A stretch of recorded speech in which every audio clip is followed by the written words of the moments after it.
brought on 94 new clients in a single year where I was the only producing advisor on my team.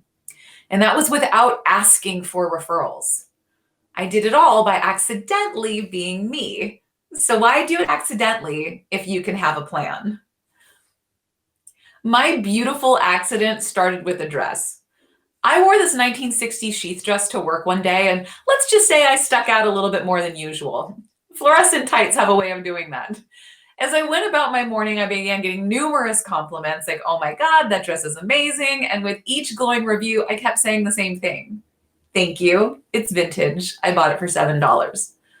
All day, it was the same call and response. Oh my God, so cute. Thanks, vintage, $7.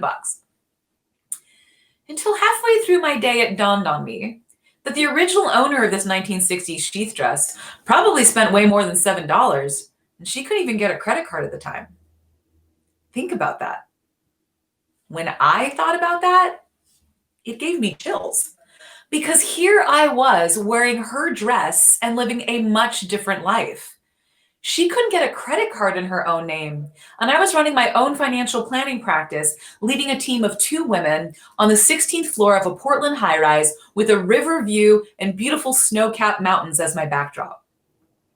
I just looked down at my dress and just thought like, wow, we women have come a long way. But then I looked around my office and just thought like, where are all the women? At the time, even though a majority of women ran and controlled most household budgets, women still only represented 23% of all advisors in the US market. And so that got me thinking, like, why aren't there more women in finance?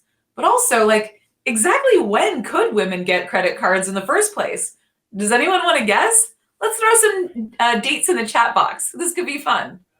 Are you ready for the answer? 1974. Yeah, I was blown away.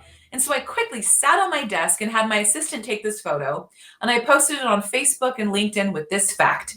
Did you know that the original owner of this 1960 sheath dress couldn't get a credit card in her own name until 1974?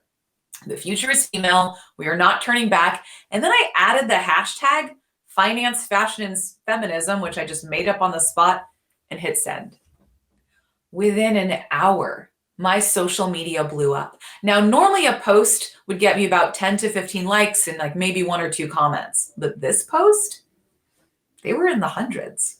And it didn't stop there. People were sharing it on their feeds. Now, mind you, this was shortly after the presidential election of Donald Trump and at the height of the Me Too movement. The political energy was boiling over in the US, especially amongst women. Now, I wasn't planning on making a political statement, but with a picture and a hashtag, I branded myself as a feminist and a bit of a rebel, which I am. And just like that, a fierce tribe of women and sensitive men began reaching out. And so then that got me thinking even more, like, who are all these people? And also, what else couldn't women do financially over the years? Spoiler alert, it actually turns out to be a lot. And that turned out to be a great story with a call to action for people to start taking ownership in their financial lives. I mean, things may seem hard to get started with one's finances, but they were harder before. So what now? Well, I did it a few days later, only this time I thought about staging the photo a little better. And for my next photo, I wore a 1970s dress and posted on my social media with a question. Did you know that the original owner of this 1970s vintage dress could legally be fired for being pregnant up until 1978? Same hashtag, finance, fashion, feminism. And the response was just like the last post. My inbox flooded with people saying they wanted to work with someone like me because I was someone like them. And I knew that they shared the same values as I did because they could identify with my political and social message. They felt seen. So ask yourself, what are your values?